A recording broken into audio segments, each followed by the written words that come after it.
কি হলো রিঙ্কি, তুমি খাচ্ছ না যে? চুপচাপ বসে আছো তখন থেকে, তোমার শরীর খারাপ নাকি? আরে না না, কিছু হয়নি, এমনিই খেতে ভালো লাগছে না। তুমি তাড়াতাড়ি খেয়ে অফিসে চলে যাও, এমনিতেই আজকে ঘুম থেকে উঠতে লেট করে ফেলেছো। নাও, সকালবেলা ঘুম থেকে উঠে এদের নাটক শুরু হয়ে গেল। আদিক খেতে দেখলে আর বাঁচি না বাবা। ভাই, তোমার বউয়ের কিচ্ছু হয়নি, ও ঠিক খেয়ে নেবে, তুমি নিশ্চিন্তে অফিসে যেতে পারো।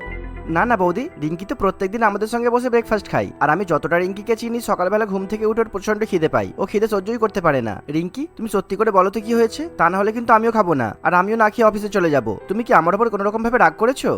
আরে না গো, আসলে সকালবেলা সবজি কাটতে গিয়ে আমার হাত কেটে গেছে, সেই জন্য আমি এখন এই হাত দিয়ে খাবার খেতে পারবো না। আমার হাত এখনো পর্যন্ত ভীষণ জ্বলছে, আর রক্তও বন্ধ হচ্ছে না, সেই জন্য বলছিলাম খাবো না।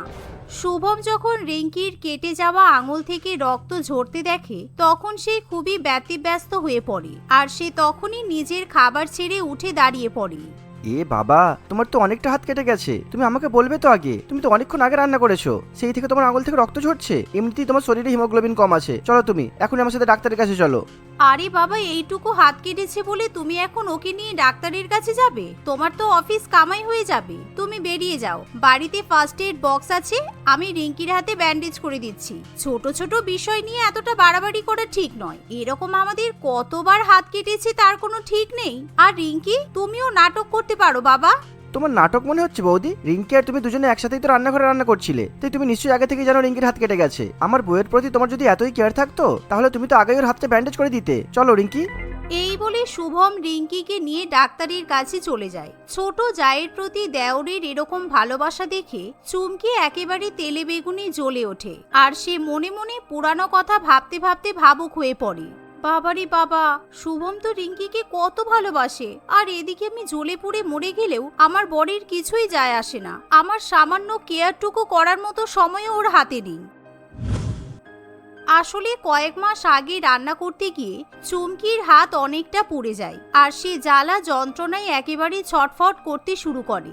সেই সময় চুমকির স্বামী তুহিন অফিসে যাওয়ার জন্য তৈরি হয়ে নিচে নেমে আসে। খাবার টেবিলে যেহেতু চুমকি আগে থেকেই খাবার রেখে দেয়, তাই তাড়াহুড়ো করে তুহিন খাবার খেতে বসে পড়ে। কি গো, দেখো না, রুটি বানাতে গিয়ে আমার হাতটা অনেকটা পুড়ে গেছে, ভীষণ জ্বলছে। বাবা মা তো সকালবেলা ভাত খায় না, তাই ওনাদের জন্য রুটি করতে গিয়ে আমার হাতটা পুড়ে গেছে। কি হলো, আমি তো কিছু বলছি, তুমি শুনতে পাচ্ছ না? সামান্য একটু হাত পুড়েছে বলে তুমি কি বাড়ি মাথায় করবে নাকি? দেখছো তো আমি অফিসে যাব, আমার অফিসে যাওয়ার জন্য লেট হয়ে যাচ্ছে, আর এখন সামান্য বিষয় নিয়ে তুমি আমার মাথাটা নষ্ট করছো। হাত পুড়ে গেছে, হাতে কলগেট লাগাও, কিংবা বাড়িতে বার্নাল মলম থাকলে লাগিয়ে নাও। এই বলে তুহিন আবার খেতে শুরু করে। ঠিক তখনই সেখানে তুহিনের মা অর্থাৎ চুমকির শাশুড়ি মা দেবপ্রিয়া দেবী চলে আসে। না রে খোকা, বৌমার তো অনেকটাই হাত পুড়ে গেছে, তুই একবার বৌমাকে ডাক্তারের কাছে নিয়ে যা, বেচারি ভীষণ কষ্ট পাচ্ছে। এই তো দেখ না, হাতে কত বড় একটা ফোসকা উঠেছে। এখন কি তোমার বৌমার জন্য তাহলে আমি অফিস ছুটি করে ফেলবো? আমার কাছে এখন সময় নেই, তুমি যদি পারো তোমার বৌমাকে ডাক্তারের কাছে নিয়ে যাও, সকাল সকাল পুরো মুডটাই নষ্ট করে দেয়, শান্তিতে একটু খেতেও পারবো না।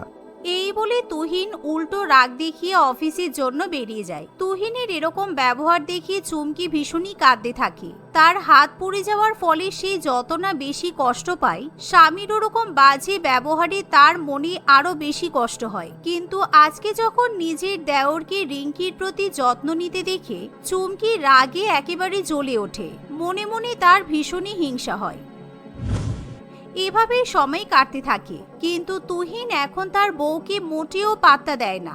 অন্যদিকে শুভম সবসময় তার স্ত্রীকে সবচেয়ে বেশি গুরুত্ব দিয়ে থাকে। শুভম, বাড়িতে মাথা যন্ত্রণার ওষুধ আছে?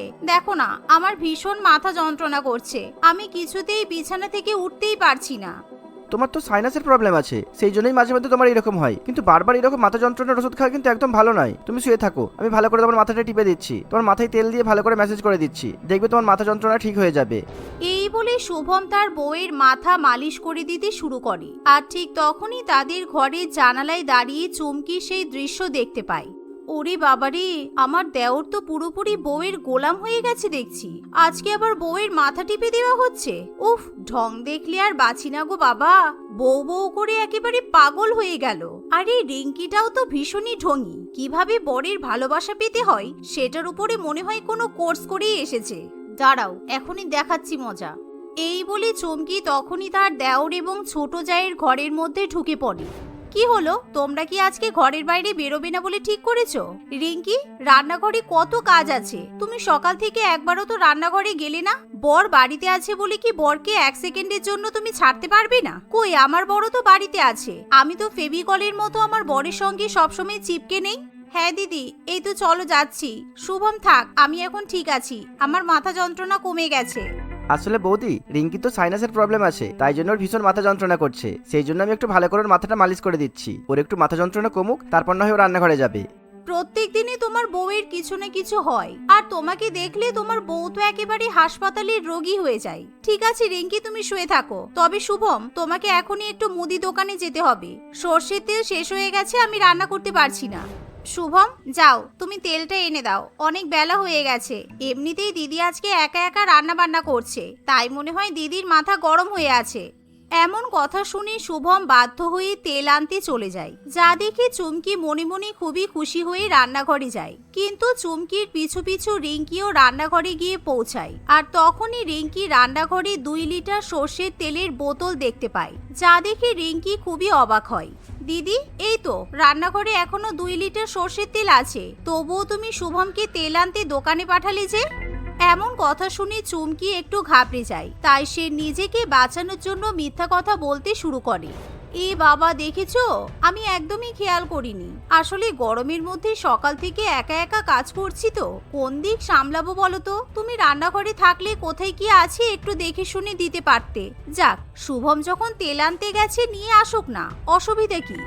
এভাবেই চুমকি সবসময় কিছু না কিছু অজুহাতে রিঙ্কি এবং শুভমকে আলাদা করে দিতে চায়, যাতে তারা দুজনই একসাথে বেশি সময় কাটাতে না পারে। অন্যদিকে চুমকি সবসময় তার বরের কথা ভাবতে থাকে, কারণ তুহিন আগে একদমই এরকম ছিল না।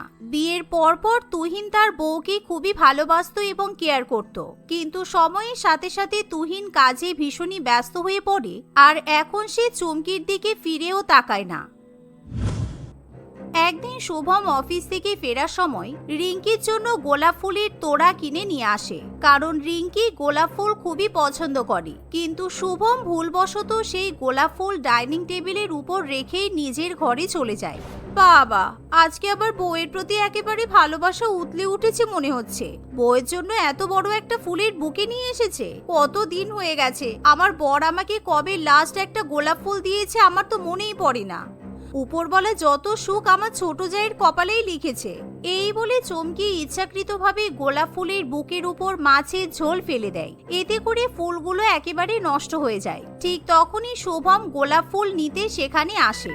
এ বাবা, এই গোলাপ ফুলটা এখানে কে রাখলো? ইস, আমি তো দেখতেই পেলাম না। গরম গরম মাছের ঝোল রাখতে গিয়ে ভুল করে গোলাপ ফুলের উপর ঝোল পড়ে গেছে, এত সুন্দর ফুলগুলো নষ্ট হয়ে গেল। ইস বৌদি, তুমি তো একটু দেখে শুনে কাজ করবে। রিঙ্কি সকাল থেকে আমার উপর রেগে আছে, আমার সাথে কথাও বলছে না, তাই ওর রাগ ভাঙানোর জন্যই আমি গোলাপ ফুলটা নিয়ে এসেছিলাম। আরে আমি কি ইচ্ছা করে করেছি নাকি? আমি তো বললাম ভুল করে এরকম হয়ে গেছে। ধীরে ধীরে চুমকির এরকম ব্যবহারে শুভম এবং রিঙ্কি দুজনেই বুঝতে পারে যে চুমকি তাদের ভালোবাসা দেখে হিংসা করে, কিন্তু তবুও শুভম এবং রিঙ্কি তাকে কিছু বলে না। এমনই একদিন তুহিন চুমকির সঙ্গে খুবই বাজে ব্যবহার করে, তাই চুমকি মনের দুঃখে নিজের ঘরে বসে বসে খুবই কান্নাকাটি করতে থাকে।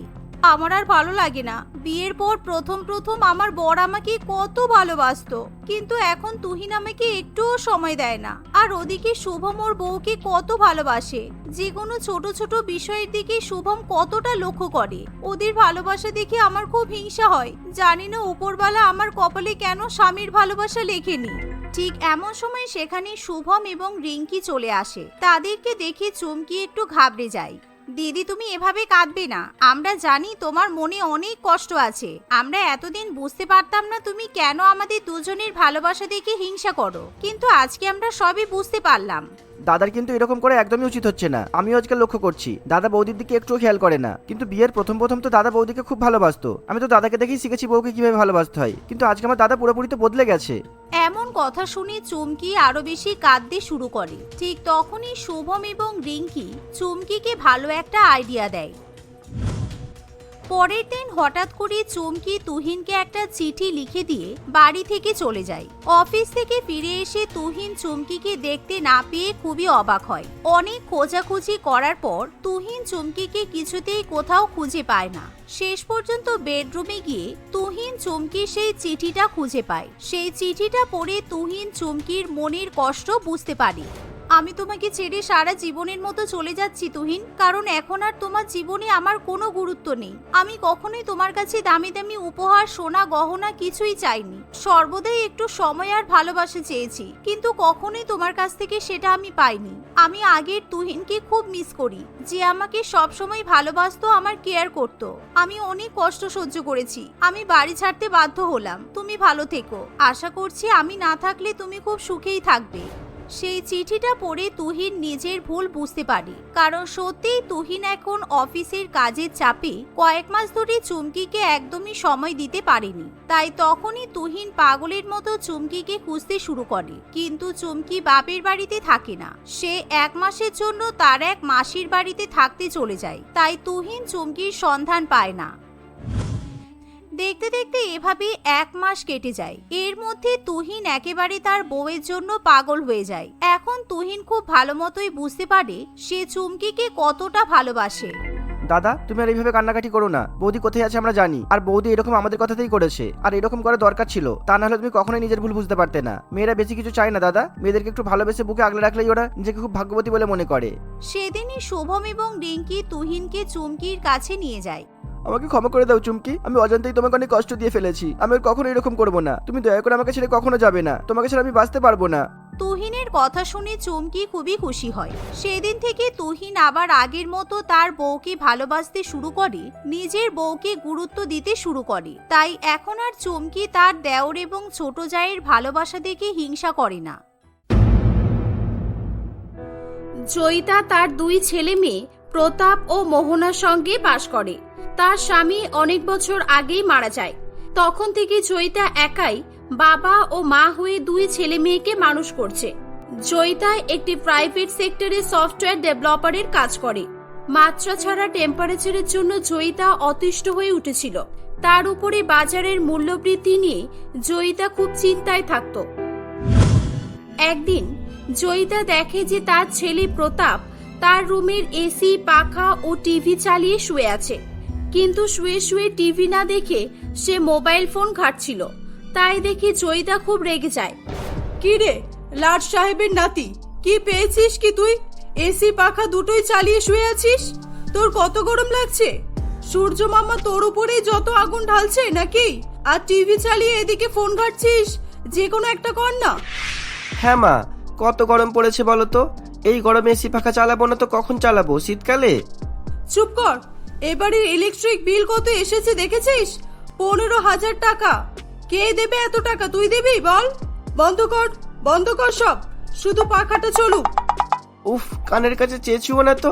ঠান্ডা পরিবেশটাকে চেঁচিয়ে চেঁচিয়ে গরম করে দিলে। সবই বন্ধ করে দিচ্ছি, এসিটা চালু থাকুক শুধু, না হলে গরমে মরে যাব। মা প্লিজ এরকম করো না। হ্যাঁ, যত গরম তোর একারই লাগে তাই তো? আমি সকাল থেকে রান্নাঘরে আছি, রান্না করছি, আমার যেন গরম লাগে না। তোদেরকে নিয়ে আমি আর পারি না, বুঝেছিস? কোনোদিন দেখবি ঘর বাড়ি ছেড়ে আমি পালিয়ে যাব। ধুর বাবা, এই নাও, সব বন্ধ করে দিচ্ছি। এসি, পাখা, টিভি, লাইট সব ওকে হয়েছে। এবার আমি আমার বন্ধুর বাড়িতে যাচ্ছি। ওদের বাড়িতে 24 আওয়ার এসি পাখা চলে। গেলাম আমি। এই বলে প্রতাপ বাড়ি থেকে বেরিয়ে পড়ে। জয়িতা আবার রান্নাঘরে চলে যায়। কিছুক্ষণ পর মোহনা গরমে ক্লান্ত হয়ে কলেজ থেকে বাড়ি ফিরে আসে। বাড়িতে ঢুকেই সে আগে রান্নাঘরে এসে ফ্রিজ খুলতে যায়। কি হলো, তোর আর কাজ নেই বুঝি? বাড়িতে এসে আগে ফ্রিজ খুলিস কেন সব সময়? উফ মা, খুব গরম হচ্ছে। গরমে বাসের মধ্যে খুব কষ্ট হয়েছে। এত ভিড় বাস, তার উপরে সিটও পাইনি। ঠান্ডা জল খাবো। এ কি, ফ্রিজ বন্ধ কেন মা? জল একটু ঠান্ডা হয়নি তো? হ্যাঁ, আমি ফ্রিজ বন্ধ করে রেখেছি। আজ থেকে ফ্রিজ বন্ধই থাকবে। এই গরমে এত এত টাকা ইলেকট্রিক বিল আসছে, আমাদের বুঝে সুঝে চলতে হবে। আরে তাই বলি কি ঠান্ডা জলও খেতে পারবো না এই গরমে? ফ্রিজ চালালে কি তোমার লক্ষ টাকা ইলেকট্রিক বিল আসবে? হ্যাঁ আসবে। তোরা 2 ভাই বোন যা করিস তাই আসার কথা। ঠান্ডা জল খাবি তো? দাঁড়া আমি দিচ্ছি। আমি আজকে একটা ন্যাচারাল ফ্রিজ কিনে এনেছি। এই দেখ, মাটির কলসি। জলটা খেয়ে দেখ, ফ্রিজের থেকেও বেশি ঠান্ডা জল। না, তোমার ন্যাচারাল ফ্রিজের জল তুমিই খাও। হুঁ, কি যে শুরু করেছো তুমি? দিন রাত শুধু ইলেকট্রিক বিল করে করে পাগল হয়ে যাচ্ছ। এই বলে মোহনা সেখান থেকে চলে যায়। দুপুরবেলা জয়িতা তার দুই ছেলে মেয়েকে খেতে দেয়।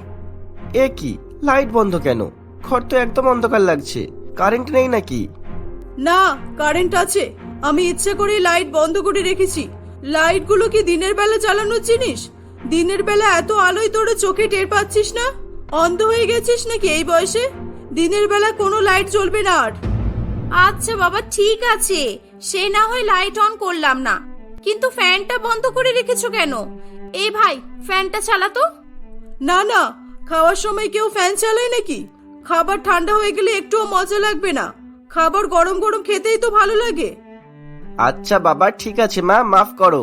আমাকে আর একটু ভাত দাও দেখি, আজকে খুব খিদে পাচ্ছে। ভাত? কিন্তু আমি তো আজকে আমাদের 3 জনের জন্য পরিমাণ মতোই রান্না করেছি। রোজ রোজ খাবার নষ্ট হয়। সব জিনিসের তো আকাশ ছোঁয়া দাম। ইলেকট্রিকের বিল দিতে গিয়েই তো সব টাকা শেষ হয়ে যাচ্ছে। বাজারঘাট করতে গিয়ে তো মানুষ হার্ট ফেল করবে এবার। মা, তুমি কি শুরু করেছো বলো তো? গরমে কি তোমার মাথা খারাপ হয়ে গেছে? এত কিপটে কবে থেকে হয়ে গেলে তুমি? এক্সট্রা ভাতও রান্না করোনি? আরে বাবা, রাগ করছিস কেন? আমার প্লেট থেকে নে না ভাত, আমি এত খাবো না। না ছাড়ো, আমার মুড নেই, আমি আর খাবো না। এই বলে প্রতাপ উঠে চলে যায়। আর এই যে তুই, দিনের বেলা বাথরুমে ঢোকার সময় লাইট অন করবি না বলে দিলাম। আয়না দেখে দেখে সাবান মাখার কোনো প্রয়োজন নেই। আর হ্যাঁ, কলেজে যাওয়ার সময় ঘন্টার পর ঘন্টা লাইট জ্বালিয়ে মেকআপ করতে যেন না দেখি আমি। উফ, আমাদের পেছনে না লাগলে তোমার শান্তি হয় না বুঝি, তাই না? দূর, আমি আর খাবো না, যাও তো। এই বলে মোহনাও সেখান থেকে চলে যায়। একদিন দুপুরবেলা প্রতাপ ও মোহনা দুজনে ঘুমাচ্ছিল। তখন 2 ঘন্টা হয়ে গেছে, এসি চলছে, ঘর একদম বরফ হয়ে গেছে। উফ, কি ঠান্ডা! এবার এসিটা বন্ধ করে দিচ্ছি। মা, আমরা ঘুমাচ্ছি তো, এসি বন্ধ করো না, গরম লাগবে। না, গরম লাগবে না কোনো। গরম লাগবে কেন? ঘর তো অনেক ঠান্ডা হয়ে গেছে। এসি সব সময় চালানোর জিনিস নয়। 2-1 ঘন্টা চালিয়ে বন্ধ করে দিলেই ঘর ঠান্ডা থাকে, বুঝেছিস? আর পাখাগুলোকে একটু রেস্ট দে, একইভাবে চলেই যাচ্ছে। পাখাগুলোকেও রেস্ট দিতে হবে? পাখাগুলো কি মানুষ নাকি যে মানুষের মতো চলতে চলতে ক্লান্ত হয়ে পড়বে? হ্যাঁ, পাখা খারাপ হলে কে ঠিক করবে? খারাপ হোক না একবার, সেটাই তো চাই আমি। এভাবেই সময় কাটছিল তাদের। একদিন রাত্রিবেলা জয়িতা মোহনার কাছে এসে বলে, মোহনা, ঘুমিয়ে পড়েছিস? এই মোহনা, একটু সরে যা তো, আমি আজকে তোর সঙ্গে ঘুমাবো। এই কি রে, এই মেয়ে, শুনছিস? একটু জায়গা দে। আরে মা, কি হলো তোমার? কি অসুবিধা কি? দেখছো না ঘুমাচ্ছিলাম, ঘুমটা ভাঙিয়ে দিল। কি হয়েছে? আজকে আমার ঘরে কেন ঘুমাবে? তোমার রুম কি হলো? কি হয়েছে মানে? 3-3টে রুমে এসি পাখা চলছে, রাত দিন 24 ঘন্টা। আমি তো এসি চালাই না, কিন্তু তোরা তো চালাস। তোদের বলে বলে তো কোনো লাভ নেই, তাই আমি তোর ঘরে ঘুমাবো। একটা ঘরে লাইট পাখা এসি বন্ধ থাকলে অনেকটাই সেভিং হবে। উফ, সব সময় ইলেকট্রিক বিল আর ইলেকট্রিক বিল। আমার একা শুয়ে অভ্যাস মা, তোমার সঙ্গে ঘুমালে আমার ঘুম হবে না। তুমি নিজের ঘরে গিয়ে ঘুমাও। তোদের একটা কথা বলে কোনোদিনও দেখলাম না যে তোরা শুনেছিস। ইলেকট্রিকের বিল ভরতে ভরতে দেখবি কোনোদিন আমি ফকির হয়ে যাব। রাস্তায় রাস্তায় থালা নিয়ে ভিক্ষা করতে বেরোবো, দেখিস। হ্যাঁ, যাও যাও। এতই যখন ইলেকট্রিক বিল নিয়ে চিন্তা, তখন নিচের রুমের ফ্যান এসি বন্ধ করে ঘুমিয়ে পড়ো। আমার মাথা খারাপ করো না। জয়িতা মন খারাপ করে সেখান থেকে চলে যায়। সে সত্যি সত্যি ফ্যান এসি কিছুই চালাতো না। যখন প্রচুর পরিমাণে গরম লাগতো, সে সহ্য করতে পারতো না, তখনই সে খুব বেশি হলে ফ্যানটা চালাতো। জয়িতার স্যালারি খুব কম ছিল, মাত্র 30,000 টাকা। তা দিয়েই তাকে সবকিছু করতে হতো। তার 2 ছেলে মেয়ের পড়াশোনার খরচ, সংসার খরচ, ইলেকট্রিক বিল সবকিছু পূরণ করতে গিয়ে একটা টাকাও সে সঞ্চয় করে রাখতে পারত না। সে বছর গরম অনেক বেশি পড়ায় মোহনা ও প্রতাপ দুজনের প্রয়োজনের চেয়েও বেশি এসি পাখা ফ্রিজ চালানোর জন্য অনেক বেশি ইলেকট্রিক বিল এসেছিল। আর তাই জন্যই জয়িতা বেশ চিন্তায় পড়েছিল। মোহনা তার মাকে তার রুমে ঘুমাতে না দেওয়ায় সে প্রতাপের কাছে যায়। কি তুমি আমার সাথে ঘুমাবে? তোমার আর কাজ নেই বলো আমাদেরকে বিরক্ত করা ছাড়া? সারাদিন তো ইলেকট্রিক বাঁচা করে কান দুটো পচিয়ে দাও, এখন রাত্রিবেলাতেও নতুন নাটক শুরু করেছো তুমি? নাটক না বাবা, তুই খাটের উপরে ঘুমা না, আমি নিচে শুয়ে পড়ছি, তাতেও তোর অসুবিধা হবে? হ্যাঁ হবে, আমি সারা রাত টিভি দেখি, গান শুনি, তোমার ঘুম হবে না। যাও তুমি নিজের ঘরে যাও। কি তুই সারা রাত টিভি চালিয়ে রাখিস? তাই বলি যে এত বিল আসছে কেন? এই বেয়াদব, তোর মাথায় কি একটু বুদ্ধি নেই? দূর বাবা, আমি বাড়িতেই থাকবো না, যাও তো। আমি আমার বন্ধুর বাড়ি ঘুমাতে যাচ্ছি। ওর মা তোমার মতো সবসময় এসি ফ্যান চালানোর জন্য বিরক্ত করে না, বুঝেছো? জানি না আমাদের কপালে কেন এমন মাছ উঠেছে। আমি আসছি, তুমি আমার রুমেই ঘুমাও, নাও। এই বলে প্রতাপ সেখান থেকে চলে যায়।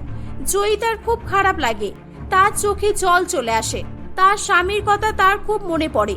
সে তার স্বামীর ফটো হাতে করে নিয়ে কাঁদতে শুরু করে। কি গো, তুমি কেন চলে গেলে আমাদের ছেড়ে? দুটো ছেলে মেয়ের দায়িত্ব আমার উপরে দিয়ে চলে গিয়েছিলে তুমি। আমি অনেক কষ্ট করে ওদের মানুষ করেছি, কিন্তু ওরা আমাকে একটুও বোঝে না। আমি ওদের কাছে একজন ভালো মা হতে পারিনি। আমি একা কত কিছু সামলাবো বলো? আমারও তো সামর্থ্য নেই। হে উপরওয়ালা, তুমি আমাকে তুলে নাও। আজকে যদি আমি অনেক টাকা ইনকাম করতে পারতাম, তাহলে এমন দিন দেখতে হতো না আমাকে। মোহনা দরজার বাইরে থেকে দাঁড়িয়ে দাঁড়িয়ে তার মায়ের কথা শুনছিল। মা আমাদের জন্য এত কষ্ট করে, আর আমরা মায়ের সঙ্গে এত বাজে ব্যবহার করি।